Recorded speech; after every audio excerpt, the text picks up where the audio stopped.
Selamat pagi saudara sekalian dikasih oleh Tuhan. Sebelum kita merenungkan firman Tuhan, mari kita masuk di dalam doa. Bersyukur ya Bapa untuk kasih karunia-Mu yang Kau berikan kepada kami. Bersyukur untuk hidup yang kami boleh nikmati hingga pada saat ini. Kami akan merenungkan kebenaran firman-Mu. Kiranya Tuhan akan menolong kami semuanya sehingga firman Tuhan menjadi bagian di dalam hidup kami. Terima kasih Bapa, dalam nama Tuhan Yesus Kristus kami sudah berdoa dan mengucapkan syukur. Amin. Saudara, firman Tuhan diambil daripada surat 1 Korintus pasal yang ke-12 ayat yang ke-12 sampai dengan ayat yang ke-14. 1 Korintus 12 ayat yang ke-12 sampai dengan ayat yang ke-14. Demikian bunyi firman Tuhan. Karena sama seperti tubuh itu satu dan anggota-anggotanya banyak, dan segala anggota itu sekalipun banyak merupakan satu tubuh. Demikian pula Kristus.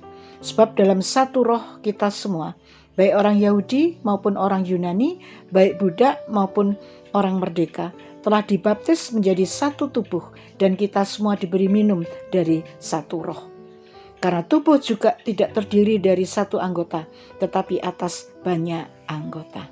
Saudara, tema firman Tuhan pada pagi hari ini yaitu keberagaman dalam keutuhan. Keberagaman dalam keutuhan. Dalam pertumbuhan gereja, ancaman yang terbesar bagi keutuhan gereja bukan dari luar, tetapi dari dalam. Perselisihan dan perpecahan lebih efektif dan membuat tubuh Kristus kehilangan hakikatnya jika dibandingkan dengan pihak luar atau orang-orang yang belum percaya. Gereja dianalogikan sebagai tubuh Kristus yang tidak terpisahkan satu dengan yang lain. Tubuh Kristus adalah satu kesatuan, yaitu beragam, tetapi satu adanya. Kunci keutuhan dan keragaman adalah apa? Kesamaan visi, kesamaan doktrin, kesamaan suku sosial, kesamaan suku, kesamaan sosial ekonomi, kepiawaian kepemimpinan, keteraturan manajemen. Itu masih merupakan tanda tanya. Semua itu adalah fakta penunjang dari keutuhan dan keragaman gereja atau komunitas Kristen. Tetapi semuanya tidak menjamin keragaman dan keutuhan itu bisa tercapai. Lalu, pokok masalah apa sehingga keragaman sering menyebabkan gereja tidak dapat bersatu atau berkembang, bertumbuh, dan tidak bisa bergerak maju, bahkan stagnat atau tinggal di tempat. Saudara, dalam surat Korintus ini, Paulus menyebutkan beberapa hal yang menyebabkan gereja tidak dapat bersatu. Yang pertama adalah kesombongan, sehingga tidak menghargai salib Kristus. Yang kedua, iman yang semu, 1 Korintus 2 ayat 1 sampai dengan 5. Yaitu hidup lebih banyak dipengaruhi oleh faktor-faktor duniawi. Mereka lebih tertarik kepada pengkhotbah yang menyenangkan, telinga yang menyenangkan. Iman tergantung pada batas hikmat manusia daripada hikmat Allah. Yang ketiga, kerdil rohani, 1 Korintus 2 ayat yang ke-6. Mereka tidak bisa menilai perkara-perkara rohani. Hanya manusia duniawi yang menonjol, atau bahasa aslinya disebut sankinoi. Sikap hidup lama masih terikat dosa. Misalnya, iri hati, kelompok-kelompok, bayi rohani, tidak dewasa rohani, tidak mau dipimpin Roh Kudus. Itu Ibrani 5 ayat yang ke-12. Kalau ditinjau dari umur atau waktu, mereka seharusnya menjadi pemimpin, tetapi mereka masih dipimpin. Mereka tidak bisa makan makanan keras, kurang memahami kebenaran firman Tuhan, masih bayi rohani. Yang keempat, bangunan kropos atau bangunan rohani itu kropos, 1 Korintus 3 ayat 10 sampai 23. Mutu bangunan kurang baik, meskipun mereka berlandaskan dan percaya kepada Kristus. tetapi mereka masih hidup sembrono, hidup dalam dosa masih mengikat mereka. Di tengah dunia yang penuh dengan rayuan dan tekanan, mereka dikuasai oleh diri sendiri.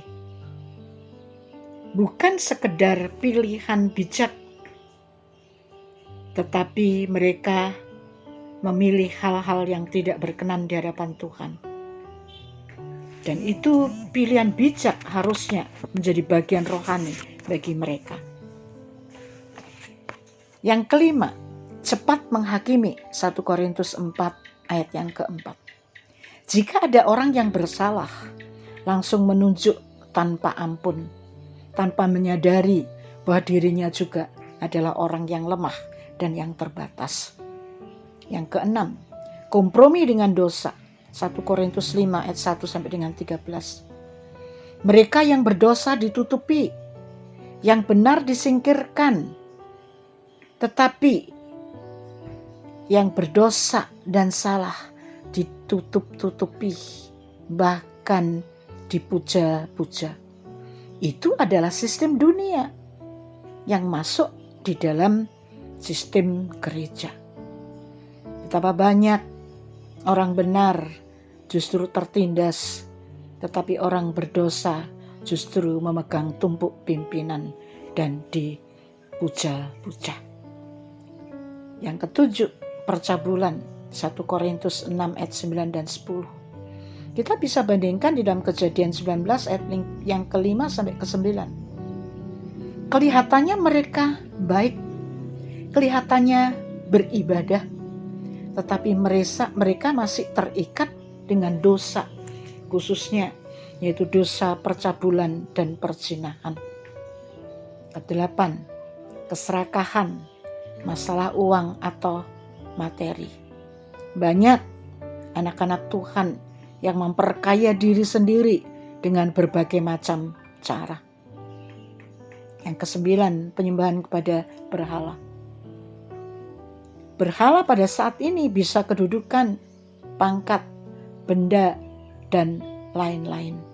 Ya, mungkin anak-anak muda sekarang itu laptop, HP, gadget mereka, itu yang menjadi berhala mereka.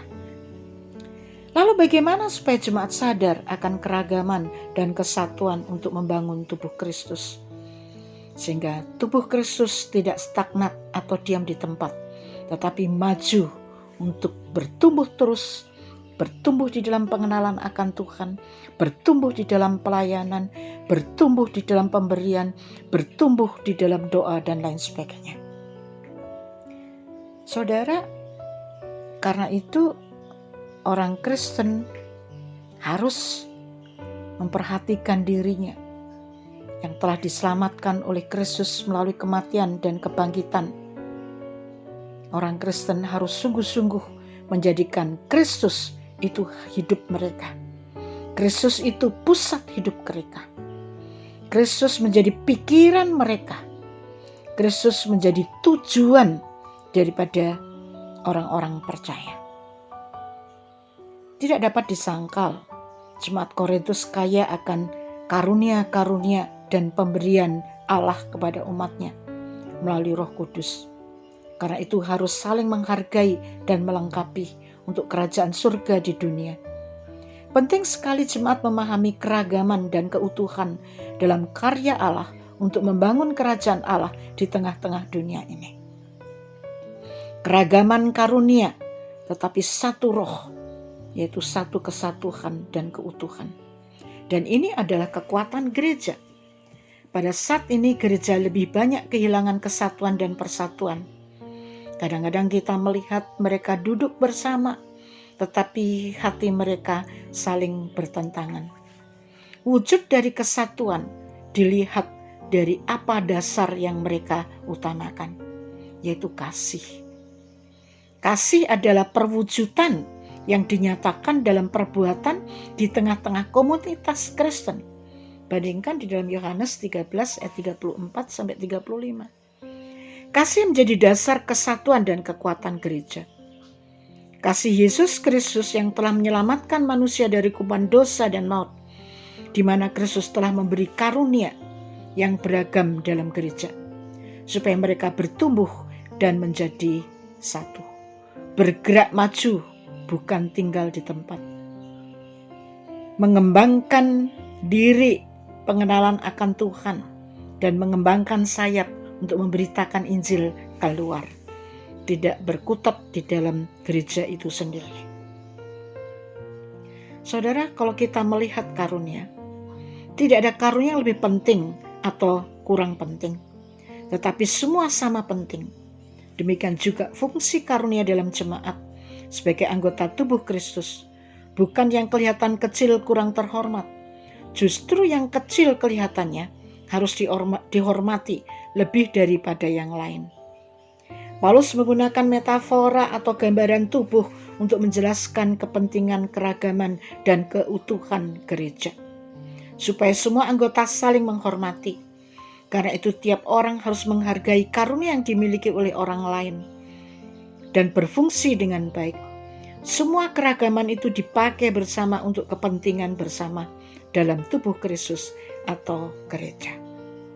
Yang kedua, saudara, karunia yang beragam itu berasal dari Roh Kudus, Roh yang satu dan sama. Sebab segala pelayanan digerakkan oleh Roh Kudus. Pelayanan adalah milik Allah, dan kita hanya alat saja. Semua hal itu, berbagai mukjizat dikerjakan oleh Roh yang satu. Allah memberi hidup manusia dan kemampuan yang beragam untuk kebutuhan orang tersebut dan untuk melayani Dia. Keberagaman dan keutuhan berdasarkan kasih yang diberikan Allah Bapa kepada Allah Putra dan Allah Putra kepada Allah Roh Kudus. Yohanes 17, 21, 23. Sehingga manusia dapat melayani diri sendiri dan melayani orang lain. Jadi berdasarkan keragaman dan keutuhan adalah Allah sendiri. Untuk saling melengkapi dan tidak perlu ada iri hati terhadap kemampuan atau karunia orang lain. Setiap kita harus mengembangkan kemampuan yang telah Allah berikan kepada kita dan juga berusaha memajukan orang lain, saling berpacu dalam hal melayani sehingga gereja bertumbuh dan berkembang. Bandingkan Matius 25:18. Yang talenta diberikan satu tidak mengembangkannya, dan ia dihukum karena ia tidak bersyukur dan tidak bertanggung jawab terhadap talenta yang Tuhan berikan. Keragaman dan kesatuan dari Allah harus dipertahankan serta dikembangkan supaya pelayanan tidak terpecah belah. Pelayanan menjadi kokoh dan menolong pertumbuhan dalam pengenalan akan Tuhan, bertanggung jawab dan berbuah banyak. Keragaman itu penting dan harus disertai integritas. Pelayanan tidak akan bertumbuh dan berkembang jika tidak ada integritas. Integritas itu penting dalam keragaman dan kesatuan gereja. Mengapa? Dalam Filipi 2 ayat 4 mengingatkan kita tidak hanya mementingkan diri kita sendiri, tetapi kepentingan orang lain juga. Karena itu, integritas juga merupakan kunci untuk membangun kepercayaan, membangun karakter, dan memajukan pelayanan. Integritas mencakup seluruh aspek kehidupan moral, etika, maupun spiritual, di mana ada kesatuan pikiran, kesatuan hati, ucapan, dan tindakan.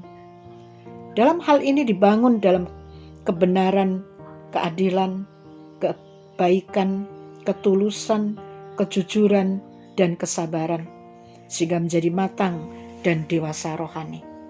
Orang yang dewasa rohani tidak akan terpengaruh oleh hal-hal yang ada di sekitarnya.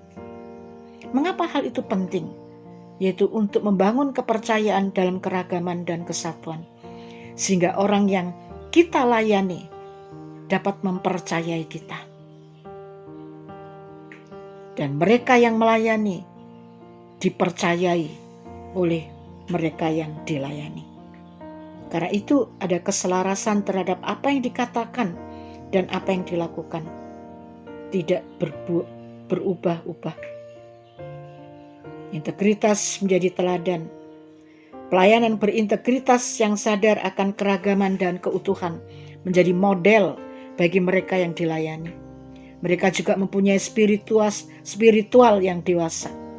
Bukan hanya pengetahuan, pintar, hebat, tetapi karakternya tidak baik. Moralnya baik, spiritualnya tidak dewasa. Kita harus memiliki spiritual yang kokoh, yang memantapkan tindakan mereka dan menjadi teladan. Yang ketiga, keragaman dan keutuhan untuk mengembangkan pelayanan. Keragaman dan kesatuan merupakan kekuatan gereja. Dalam kesatuan yang Tuhan beri adalah untuk kepentingan bersama. Jika pelayan gereja tidak bisa melayani dengan baik,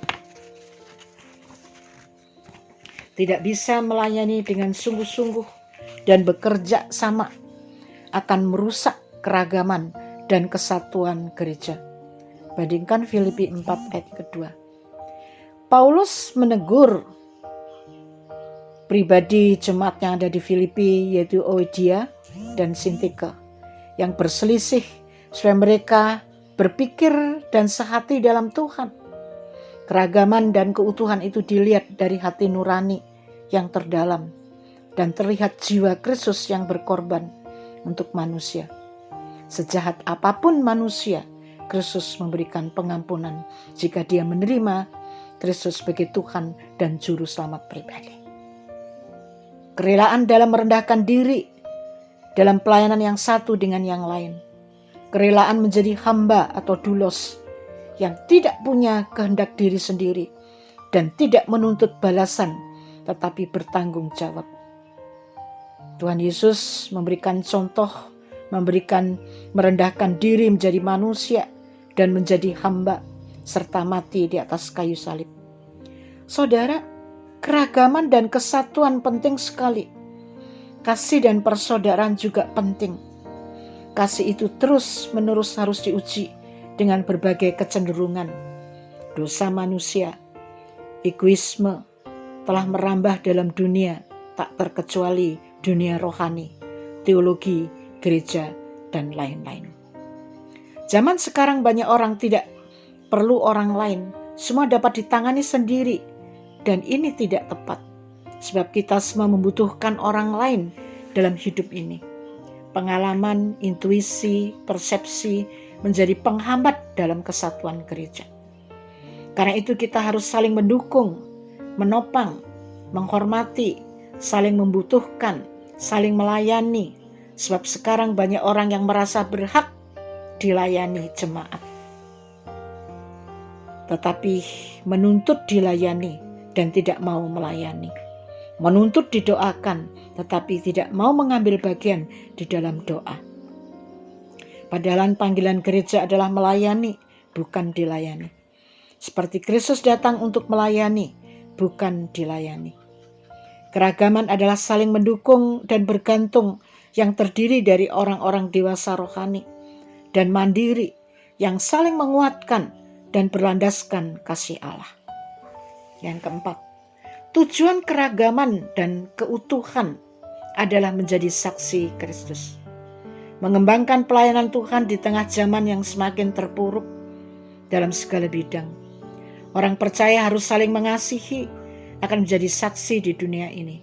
1 Petrus 4 ayat 8. Keragaman dan keutuhan mempunyai nilai apologetika yang luar biasa, di mana keragaman dan keutuhan ini memperlihatkan bahwa Allah yang satu dalam memberi karunia umatnya diwujudkan dalam keragaman dan keutuhan yang nyata berlandaskan kasih.